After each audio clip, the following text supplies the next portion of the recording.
Hi ಎಲ್ರಿಗೂ ನಮಸ್ಕಾರ. ಈ ವಿಡಿಯೋದಲ್ಲಿ PDO ಎಕ್ಸಾಮ್ಗೆ ಸಂಬಂಧಿಸಿದಂತೆ ತುಂಬ ಜನ ಮೆಸೇಜ್ ಮಾಡ್ತಾ ಇದ್ದೀರಾ.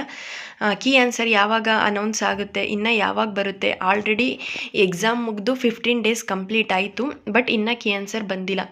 ಬಟ್ ಈ PDO HK ಎಕ್ಸಾಮ್ ಮುಗ್ದಿದ್ದು ಒಂದು 10ರಿಂದ 15 ದಿನದ ಒಳಗಡೆ ಕೀ ಆನ್ಸರ್ನ ಬಿಟ್ಬಿಟ್ರು. ಬಟ್ ಈ ನಾನ್ HKದು ಇನ್ನೂ ಕೀ ಆನ್ಸರ್ ಬಂದಿಲ್ಲ.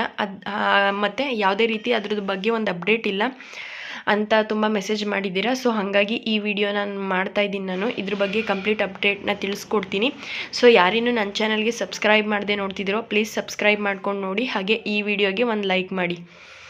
ಓಕೆನಾ? ಇವಾಗ ಏನಕ್ಕೆ ಈ ಒಂದು PDO NHKದು ಇನ್ನೂ ಕೀ ಆನ್ಸರ್ ಬಿಟ್ಟಿಲ್ಲ ಅಂತ ನೋಡೋದಾದರೆ, ಇಲ್ಲಿ ಫ್ರೆಂಡ್ಸ್ ನಿಮ್ಗೆ ಗೊತ್ತೇ ಇದೆ, ತುಂಬ ಎಕ್ಸಾಮ್ಸ್ಗಳಲ್ಲಿ ಹಲವಾರು ರೀತಿಯಲ್ಲಿ ಸ್ಕ್ಯಾಮ್ಗಳು ನಡೀತಾ ಇದೆ ಇತ್ತೀಚಿನ ದಿನಗಳಲ್ಲಿ.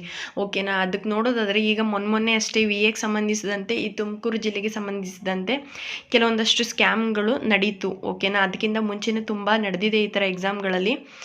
ಸೊ ಹಾಗಾಗಿ ಇಲ್ಲಿ ಈ ಒಂದು ಹೊಸ ಅಪ್ಡೇಟು ನೋಡೋದಾದರೆ ಈ PDOಗೆ ಸಂಬಂಧಿಸಿದಂತೆ ಇಲ್ಲಿ ಒಂದು ಇದು ಬಂದಿದೆ. ಇದರಲ್ಲಿ ನೋಡೋದಾದರೆ ನಾವಿಲ್ಲಿ ನೇಮಕಾತಿ ಪರೀಕ್ಷೆಗಳಲ್ಲಿ ಪಾರದರ್ಶಕತೆ ಸುಧಾರಣೆ ತರುವ ಪ್ರಯತ್ನವಾಗಿ ಪರೀಕ್ಷೆ ನಡೆದ ಬಳಿಕವೇ ಉತ್ತರ ಪತ್ರಿಕೆಯಾಗಿರುವ optical mark recognition sheet scanning ಮುಗಿದ ಬಳಿಕವೇ ಉತ್ತರಗಳನ್ನು ಬಿಡುಗಡೆ ಮಾಡಲು ಕರ್ನಾಟಕ ಲೋಕಸೇವಾ ಆಯೋಗ ನಿರ್ಧರಿಸಿದೆ ಅಂತ ತಿಳಿಸಿದರೆ, ಇಲ್ಲಿ ಈ PDO ಎಕ್ಸಾಮ್ ಮುಗ್ದಿದೆ ಇವಾಗ. ಸೊ ಇಲ್ಲಿ OMR ಶೀಟ್ನ ಸ್ಕ್ಯಾನಿಂಗ್ ಮುಗಿಸಿದ ನಂತರನೇ ಕೀ ಆನ್ಸರ್ನ ಬಿಡುಗಡೆ ಮಾಡೋದು ಅಂತ ತಿಳಿಸಿದರೆ. ಹಾಗೆ ಆಯೋಗದ ನಿರ್ಣಯದಂತೆ ಡಿಸೆಂಬರ್ 8ರಂದು ನಡೆದ ಉಳಿಕೆ ಮೂಲ ವೃಂದದ 150 ಪಂಚಾಯಿತಿ ಅಭಿವೃದ್ಧಿ ಅಧಿಕಾರಿ ಹುದ್ದೆಗಳ ನೇಮಕಾತಿ ಪರೀಕ್ಷೆಯಿಂದಲೇ ಈ ಹೊಸ ಪ್ರಯತ್ನವನ್ನು ಅನುಷ್ಠಾನಗೊಳಿಸಲಾಗಿದೆ ಅಂತ ತಿಳಿಸಿದರೆ. ಫ್ರೆಂಡ್ಸ್, ಇಲ್ಲಿ ಈ ಒಂದು ಹೊಸ ಒಂದು ಅಪ್ಡೇಟು ಇನ್ನು ಮುಂದೆ ಬರ್ತಕ್ಕಂಥ ಎಲ್ಲ ಒಂದು ಎಕ್ಸಾಮ್ಗಳಿಗೆ ಅನ್ವಯ ಆಗುತ್ತೆ. ಇದನ್ನು ಈ PDO ಎಕ್ಸಾಮಿಂದನೇ ಸ್ಟಾರ್ಟ್ ಮಾಡೋಣ ಅನ್ನೋವಂಥ ಉದ್ದೇಶದಿಂದ ಈ ಕೀ ಆನ್ಸರ್ ಬರುವಂಥದ್ದು ಲೇಟ್ ಆಗ್ತಿದೆ.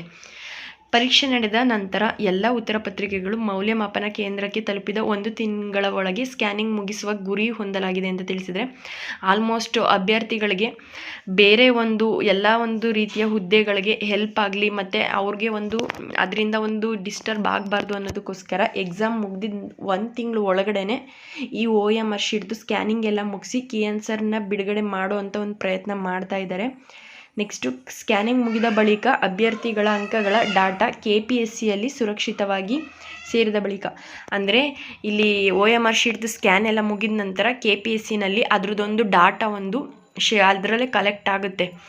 ಅದು ಒಂದು ಹೊಸ ಅಪ್ಡೇಟ್ನ ಬಿಡುಗಡೆ ಮಾಡಿದರೆ. ಆಕ್ಷೇಪಣೆ ಅವಧಿ ಮುಗಿದು ಅಂತಿಮ ಕೀ ಉತ್ತರಗಳ ಬಿಡುಗಡೆಯ ನಂತರ ಅಭ್ಯರ್ಥಿಗಳು ಪಡೆದ ಅಂಕಗಳನ್ನು ಬಿಡುಗಡೆ ಮಾಡಲಾಗುತ್ತೆ ಅಂತ ತಿಳಿಸಿದ್ದಾರೆ ಇಲ್ಲಿ. ಹಾಗೆ ಪಾರದರ್ಶಕತೆ ಬಗ್ಗೆ ನೋಡೋದಾದರೆ, ಪರೀಕ್ಷೆ ನಡೆದ 3-4 ದಿನಗಳಲ್ಲಿ ಕೀ ಉತ್ತರಗಳನ್ನು ಬಿಡುಗಡೆ ಮಾಡುವುದರಿಂದ ಪರೀಕ್ಷಾ ಅಕ್ರಮಗಳನ್ನು, ಅದೇ ನಾನು ಆಗಲೇ ಹೇಳ್ದಂಗೆ ಕೆಲವೊಂದಷ್ಟು ಸ್ಕ್ಯಾಮ್ಗಳನ್ನ ಅದನ್ನ ತಡೆಗಟ್ಟೋದಕ್ಕೆ ಸಲುವಾಗಿ ಈ ರೀತಿ ಒಂದು ಹೊಸ ಅಪ್ಡೇಟ್ನ ಸ್ಟಾರ್ಟ್ ಮಾಡ್ತಾ ಇದ್ದಾರೆ. ಹಾಗೆ ಅಂತಹ ಸಾಧ್ಯತೆಗಳಿಗೆ ಅವಕಾಶ ಸಿಗದಿರಲು ಈ ಪ್ರಯತ್ನ ಮಾಡುವಂತೆ ಅಭ್ಯರ್ಥಿಗಳು ಸಲಹೆ ನೀಡಿದರು. ಹೀಗಾಗಿ ಆಯೋಗದಲ್ಲಿ ಚರ್ಚಿಸಿ ನಿರ್ಣಯ ತೆಗೆದುಕೊಂಡು ಈ ಪ್ರಯತ್ನ ಮಾಡಲಾಗಿದೆ ಎಂದು KPSC ತಿಳಿಸಿದೆ.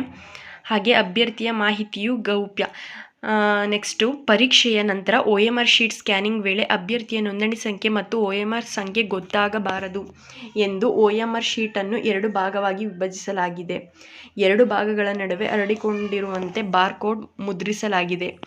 ಈ ಬಾರ್ಕೋಡ್ನಲ್ಲಿ ಅಭ್ಯರ್ಥಿಯ ನೋಂದಣಿ ಸಂಖ್ಯೆ, OMR ಸಂಖ್ಯೆ, ವಿಷಯ ಸಂಕೇತ, ಪ್ರಶ್ನೆ ಪತ್ರಿಕೆ ಸರಣಿ ಮಾಹಿತಿ ಇರುತ್ತೆ. ಫ್ರೆಂಡ್ಸ್, ಇಲ್ಲಿ OMR ಶೀಟ್ದು ಸ್ಕ್ಯಾನ್ ಆಗುವಾಗಲೂ ಸಹ ಅವ್ರದ್ದು ಅಭ್ಯರ್ಥಿಗಳದ್ದು ನಂಬರ್, ರಿಜಿಸ್ಟರ್ ನಂಬರ್ ಗೊತ್ತಾಗಬಾರ್ದು, ನೇಮ್ ಗೊತ್ತಾಗಬಾರ್ದು ಅನ್ನೋದಕ್ಕೋಸ್ಕರ ಮಧ್ಯದಲ್ಲಿ ಬರೋ ಸ್ಕ್ಯಾನರು ಮಧ್ಯ ಬರೋ ರೀತಿ, ಅಂದರೆ ಬೇರೆಯವ್ರಿಗೆ ಯಾರಿಗೂ ಗೊತ್ತಾಗದೇ ಇರೋ ರೀತಿ ಅಲ್ಲಿ ಅಳವಡಿಸಲಾಗಿದೆ ಅಂತ ತಿಳಿಸಿದ್ದಾರೆ.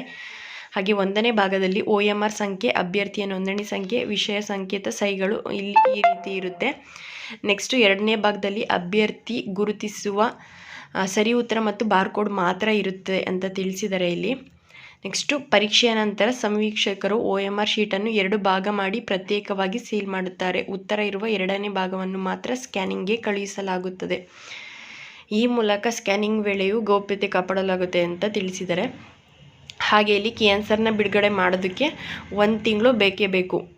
ಸರಿನಾ? ಕಲ್ಯಾಣ ಕರ್ನಾಟಕ ವೃಂದದ 97 ಪಂಚಾಯಿತಿ ಅಭಿವೃದ್ಧಿ ಅಧಿಕಾರಿ ನೇಮಕಾತಿಗೆ ಪರೀಕ್ಷೆ ನಡೆದ 4ನೇ ದಿನಕ್ಕೆ ಕೀ ಉತ್ತರ ಬಿಡುಗಡೆ ಮಾಡಲಾಗಿತ್ತು. ಆದರೆ RPC ವೃಂದದ 150 ಹುದ್ದೆಗಳ ಪರೀಕ್ಷೆ ಕೀ ಉತ್ತರಗಳನ್ನು OMR ಶೀಟ್ ಸ್ಕ್ಯಾನಿಂಗ್ ನಂತರವೇ ಬಿಡುಗಡೆ ಮಾಡಲಾಗಿದೆ ಅಂತ ತಿಳಿಸಿದರೆ, ಇಲ್ಲಿ RPCದು ಒಂದು 150 ಹುದ್ದೆಗಳು ನಡೆದಿದೆ. ಅದ್ರದ್ದು ಸಹ ಇದೇ ರೀತಿ OMRದು ಸ್ಕ್ಯಾನ್ ಮಾಡಿದ ನಂತರನೇ ಒಂದು ಕೀ ಆನ್ಸರ್ನ ಬಿಡೋದು ಅಂತ ತಿಳಿಸಿದರೆ. ಓಕೆನಾ?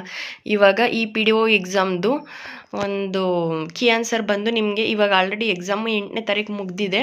ಒಂದು 15 ಡೇಸ್ ಕಂಪ್ಲೀಟ್ ಆಗಿದೆ. ಇದು ಕೀ ಆನ್ಸರ್ ಬಿಡುಗಡೆ ಮಾಡೋದಕ್ಕೆ ನೆಕ್ಸ್ಟ್ ಜನವರಿ ಎಂಡಲ್ಲಾದರೂ ಆಗ್ಬೋದು ಅಥವಾ ಫೆಬ್ರವರಿ ಫಸ್ಟ್ ವೀಕಲ್ಲಿ ಬರುವಂಥ ಚಾನ್ಸಸ್ ಇದೆ.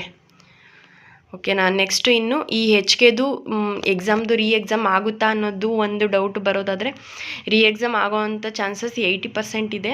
ಇನ್ನೊಂದು 20% ಆಗುತ್ತೋ ಇಲ್ವೋ ಅನ್ನೋ ಅಂಥ ಡೌಟ್ ಇದೆ. ಬಟ್ ನೋಡಬೇಕು, 80% ಆಗೋ ಥರನೇ ಇದೆ. ಓಕೆನಾ? ಇದಿಷ್ಟಾಗಿತ್ತು ಈ PDO ಎಕ್ಸಾಮ್ಗೆ ಸಂಬಂಧಿಸಿದಂತೆ. ನಿಮಗೇನಾದರೂ ಇದರಲ್ಲಿ ಇನ್ನೇನಾದರೂ ಡೌಟ್ಸ್ ಇತ್ತು ಅಂದರೆ ಕಮೆಂಟ್ ಮಾಡಿ, ನಾನು ರಿಪ್ಲೈ ಮಾಡ್ತೀನಿ. ಈ ವಿಡಿಯೋನ ಇಲ್ಲಿಗೆ ಎಂಡ್ ಮಾಡ್ತಾಯಿದ್ದೀನಿ. ನಿಮಗೆ ಯೂಸ್ಫುಲ್ ಆದರೆ ಲೈಕ್ ಮಾಡಿ, ಕಮೆಂಟ್ ಮಾಡಿ.